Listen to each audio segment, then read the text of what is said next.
Two Joplin bicyclists are hospitalized after being hit by a 17-year-old driver. Also, a Joplin cardiologist sees an encouraging trend for people dealing with long COVID syndrome. The 4 states' most watched news starts now. A suspect wanted in a 4-state murder is arrested. This is KOAM News at Noon. I'm Zach Dodge. Police found 50-year-old Jess Davis dead at his home in Marionville, Missouri. Police say Davis had what they describe as multiple laceration injuries. They then went looking for Jamie Lee Godfrey in connection to the murder and now have him in custody. The police department says details are forthcoming and also thanked the citizens of Marionville for jumping into action to help with the case. 2 Joplin bicyclists are hospitalized after being hit by a 17-year-old on Wednesday night. Missouri Highway Patrol says it happened on River Road in Newton County, 1 mile south of Joplin at 6:30 Wednesday night. Both 55-year-old Gregory Wall and 60-year-old Stephen Mihurin were thrown from their bicycles and are hospitalized with serious injuries. The 17-year-old driver sustained minor injuries. The Central Crossing Fire Protection District in Shellknaw, Missouri says first responders rescued 2 people from a fire. Crews were called out to the home in the Stallion Bluff area for a fire. When they arrived, they were informed that 2 people were trapped inside. A responding firefighter, sheriff's deputy, and a neighbor took action and were able to rescue both people. One of the residents refused medical treatment. The other was flown to the hospital. The Fire Protection District said, quote, "Our thanks to these men for their heroic and brave actions this evening that likely saved 2 lives," end quote. Authorities say they believe the fire was intentionally set. And now Michael Hayslip joins us with what's coming up in the forecast, and he looks very disheveled and not sure what's going on. No, I'm not disheveled. I'm doing paperwork. Yeah, paperwork, got to get it out of the way. Because you would be like, Michael, what in God's name would you be doing paperwork for during weather? Well, actually, I was going through our almanac right here. Our average high for September so far, Zach, 90.5 degrees. 90.5. 90.5. Yeah? Do you know what we should be sitting at as a daily high right now? I'm going to guess like 152. It'd be 82, but I appreciate you playing the game so well. That's why I love you, my man. Thanks, man. That was so well played right there. You did the exact right thing. Live look outside the television studio where once again our average daily high is a good 8 degrees above what we would anticipate for the middle of September. Now, despite the fact that we see anything from 81 to 86 right now, remember, we still got about 3 hours before we hit our peak temperatures, and the humidity is growing. You can see it sucking the dew right out of the grass. If you take a look outside, hopefully if you do get some fresh air on your lunch break this afternoon, the heat rising all the way from the Gulf Coast up to the Canadian border, and what that will mean for us is back into the high 80s. We'll see a smattering of 90s today. They won't be very widespread, but by the time we get to tomorrow, we are going to have a lot more 90s. Now, certainly up to the north, we'll stay about 86, 87. So that's why we got to average it out. You know, when we talk about the 7-day forecast, we're talking about average high temperatures for our community. So we'll average out about 89. But then we begin a string of 90s. Appropriately enough, Zach, we will be able to break that, though, for our first day of fall, which will be September 22nd on the equinox come Wednesday. Very cool. Looking forward to that. No, I've got paperwork, man. Yeah, I know, right? What I like the most is those overnight lows. It feels really nice in the evening. Overnight lows have been great. What I like the most is anchoring with you. How about that? Well, thank you, Michael. And thank you much for that, and we'll check back in with you. I got you on that one, didn't I? A cardiologist is seeing more cardiovascular issues among people who've had COVID-19. A Freeman cardiologist says he's seeing patients with long COVID have shortness of breath, chest pain, and increased heart rates when they try to do activities. He says that can be the case even when a patient has a mild case of COVID. But he says there is some good news. The good news is that the vast majority of people will get better, but it's not like the flu. When you normally get it, you're sick for 2 or 3 days, and by next Thursday, you're back to work and you feel 100%. COVID is a very different animal. He says if a COVID patient had COVID-induced pneumonia, their symptoms could last much longer. Freeman Health System's Webb City urgent care location was forced to shut down Tuesday because it was understaffed. We asked Freeman CEO Paula Baker about the issue at Freeman's COVID-19 briefing. Baker says it was an issue with scheduled employees not being able to work, not a health system-wide staffing shortage. Freeman Health System has been very successful in recruiting all levels of staff, physicians, mid-levels, nurses. Is staffing an issue nationwide? Absolutely, and there's a shortage of healthcare professionals. But I do believe that Freeman has always fared very well in that competitive market. I could have it. Baker says the location is back open for business and that the Joplin location was fully staffed and open that day. Topping Nation Watch, hospitals in hard-hit parts of the country are overwhelmed with COVID patients.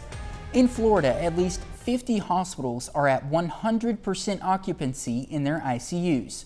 But as Manuel Bajorquez shows us, the unvaccinated don't just affect themselves. I didn't expect my son to be in the hospital for 5 days. That's Florida teacher Nathaniel Osborne. This July, he rushed his 12-year-old son Seth to the emergency room with a case of appendicitis. For more than 6 hours, they waited with no beds available. Seth's appendix ruptured. For hours, you watched him just writhe in pain. Right. What did the doctors say? Did you ask them, could this have been prevented? Could we have gotten him here sooner, or what's going on? Did they say anything? My wife was taken from the emergency room, waiting room, back into the observation rooms there, and she asked one of the nurses, what's going on? Why did we have to wait so long? And the nurse rolled her eyes and said something to the effect of, well, what do you think? We're slammed with COVID. Seth recovered, but Florida's COVID crisis continues. Sometimes we have to limit all the other cases that we need to do, especially elective cases. Dr. Marcos Mestre is chief medical officer at another hospital, Nicholas Children's in Miami. They haven't turned away patients yet, but he is concerned about the coming months. For things like influenza, RSV, all respiratory viruses tend to peak at that time. So if we get that, in addition to COVID, I'm really concerned about our capacity here, not only in space, but also with staffing. The problem and the suffering extends far beyond Florida. In Alabama, ICUs are above 100% capacity across the entire state. Earlier this month, 73-year-old Ray Demonia suffered a cardiac episode. His family called 43 hospitals in 3 states for help. He was transferred to a hospital in Mississippi 200 miles from his home and died there on September 1st. And in Idaho, hospital ICUs are so close to capacity that they're forced to send patients across their state border to Washington, which is dealing with its own crisis. We know that people who have debilitating and painful conditions are having to wait. These are people who are suffering unnecessarily because our hospitals are overwhelmed with COVID patients. Here in Florida, the number of COVID patients in hospitals has started to come down, but it's coming down from record highs. And again, Dr. Mestre here at Nicholas Children's Hospital shares this concern of a combined COVID and flu surge in the fall, especially if people refrain from both vaccines. Manuel Bajorquez, CBS News, Miami. That's a look at today's top stories and weather in our first 7 minutes. Up next on KOAM News at Noon. An all-civilian crew takes a rocket ride into orbit. I'm Bradley Blackburn with more on the historic launch and what it means for space tourism. And later, Howard's making a hillbilly one-pot in the Mr. Food Test kitchen. This morning, 4 Americans are seeing the sunrise from space. A historic mission sends a SpaceX rocket carrying an all-civilian crew of space tourists. Bradley Blackburn has the latest. A SpaceX rocket lit up the night sky over the Kennedy Space Center, the mission called Inspiration 4. But the remarkable thing about this flight is that there are no astronauts on board. The door's opening now. It's pretty incredible. That's the voice of Jared Isaacman, the tech billionaire who chartered the flight for an estimated $200 million. He's taking 3 other private citizens on this 3-day mission where they'll have panoramic views from a cupola window in the space capsule. Civilians have flown in space before, but there's never been an entirely civilian crew on a privately funded, non-government mission to orbit. It's part joyride and part fundraiser for St. Jude Children's Hospitals. On board, Haley Arsenault is a childhood cancer survivor who works at the hospital. She's now the youngest American to ever go to space and the first who has a prosthetic body part. I definitely am excited to represent those that aren't physically perfect. I want to bring this experience back and share with everyone I encounter. Orbiting Earth, it's a far more ambitious journey than what Richard Branson and Jeff Bezos did earlier this year, flying briefly to the edge of space. This crew trained for months, but they're mostly along for the ride. The SpaceX capsule is controlled remotely back on ground. It is the opening of a new era in the sense that you don't have to have that level of expertise to simply go to space. A new frontier for tourists who say they're opening space for everyone. Bradley Blackburn, CBS News. The crew will fly some 360 miles above Earth. That's 100 miles higher than the International Space Station. Still to come on KOAM News at Noon, Mr. Food. A few basic ingredients and a single pot means a tasty dinner and easy cleanup. Doesn't get any better than that. But first, Michael Hayslip returns with your complete forecast. We're going to have a gorgeous, gorgeous middle to end of the week here. Unfortunately, though, we are going to have to put up with some heat. And we'll dive into just historic how our heat has been as we take a live look outside of Television City, where we've had nothing but blue sky. Look off to the east right there, little light, fluffy clouds, but it hasn't slowed anything down. And what a gorgeous look over 7th and Rangeline. And that is a bustling 7th and Rangeline. That thing is not calmed down, that is for sure. 85 degrees is where we stand. Now, 85 degrees, for the most part, we're going to say, hey, that feels really nice and mild. Well, consider this. We don't top out temperature-wise until about, say about 3:30, 4 o'clock. We should only be up to 82. We're already sitting at 85. Zach and I were talking earlier. Our average high for September so far has been 90.5 degrees, and we're going to see a couple 90s up on the board here next couple of days. I think for the most part we'll go high 80s, but we're going to see a 90 every now and then, especially down to the south, because there is nothing to slow us down here on the Skywatch Storm Tracker. We are talking about a whole lot of heat that's penetrated in from the southwest, following the jet stream up to the Canadian border. And as you kind of mimic this area right in here, that's going to be the problematic area thunderstorm-wise. As a matter of fact, you can tell the lighter color indicating the high pressure. Get out here, that's going to be your lower pressure. So when we put on the severe thunderstorm risk map, it is no surprise that it takes that exact same track really through central Nebraska and then kind of bows all the way up to the Canadian border. For us here in the 4 states, it's going to be a dry one. We are done with our rain for the most part for a while. Do want to point out a couple things that we have in play. Number one, that's of course what's left of Nicholas. It is pretty much done as a named storm, forcing all the precipitation to the mid-Atlantic coast. But now we've got another big major low pressure area that is hanging off of the mid-Atlantic with an 80% chance to become a named storm by the time we get to the weekend. So that's what we'll be keeping our eyes on as far as what's cooking in the tropics. As far as what we've got cooking here at home, well, it's the heat. And so with all the sunshine, as I mentioned earlier, we'll be up in the high 80s today and no slowing us down. Overnight lows are going to be very, very pleasant. Great evenings to get out and about. High 60s, low 70s, clear skies. No worries about rain as it stays on the other side of the Ozarks. And even that rain on Friday really wants to break up before it gets to us. A 7-day forecast that is going to include some warmer temperatures headed into the weekend. And we're going to have to combo that also too with a little bit of humidity. So as that rolls in, those temperatures at 90 and 91 going to feel more like 95, 96. And then we roll that in Monday and Tuesday. You'll notice on Wednesday, Zach, that's when the cold front hits. Well, it just so happens there's a reason why there's an icon on the bottom of that. That just so happens to be the first day of astronomical fall. Right.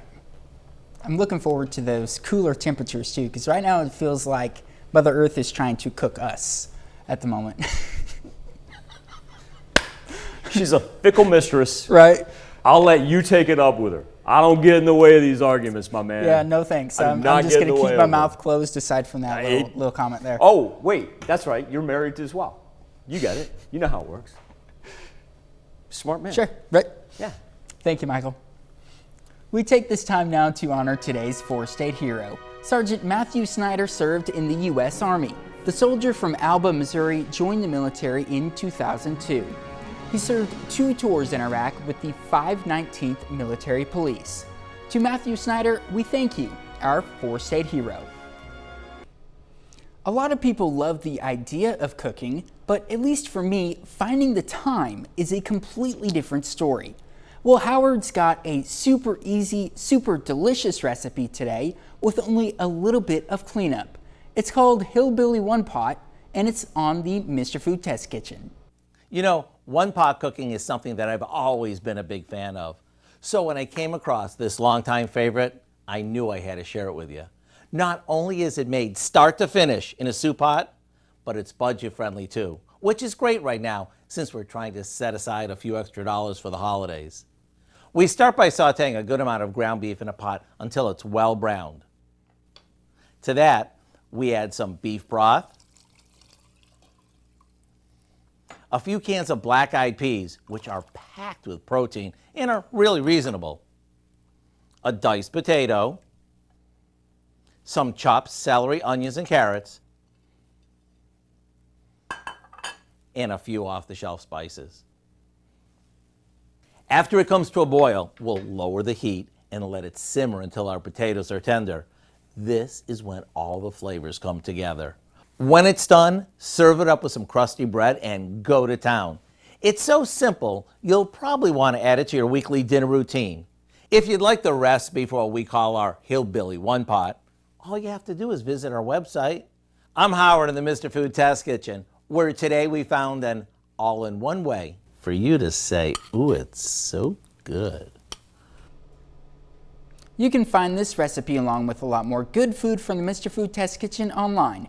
Just go to our website, KOAMnewsnow.com. Now here's a look at the four-state market.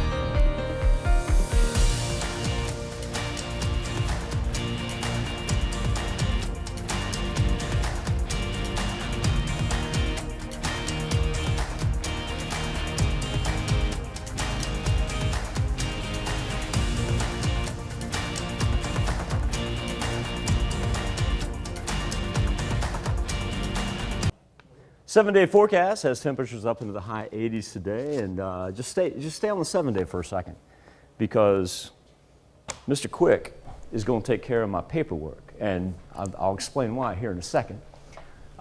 This will, in all probability, be the last time that Mr. Dodge is anchoring with us, and so Dow, as you know, it is commonplace. We always give the anchor the final. That was not paperwork I was doing, my man. Yeah. That is your final show right there. It is signed by everybody that's been a part of it. Thank you. Dow is he's going to put his John Hancock on it as well. Absolutely. It has been such a pleasure. We love you to death.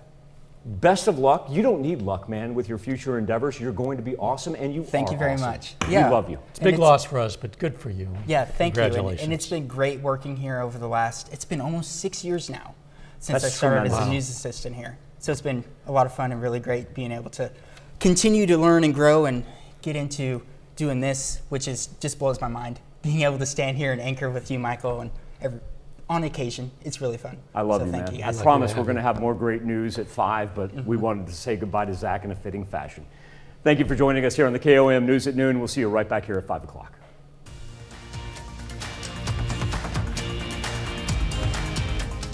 Salon service is provided by the Wild Side in Pittsburgh.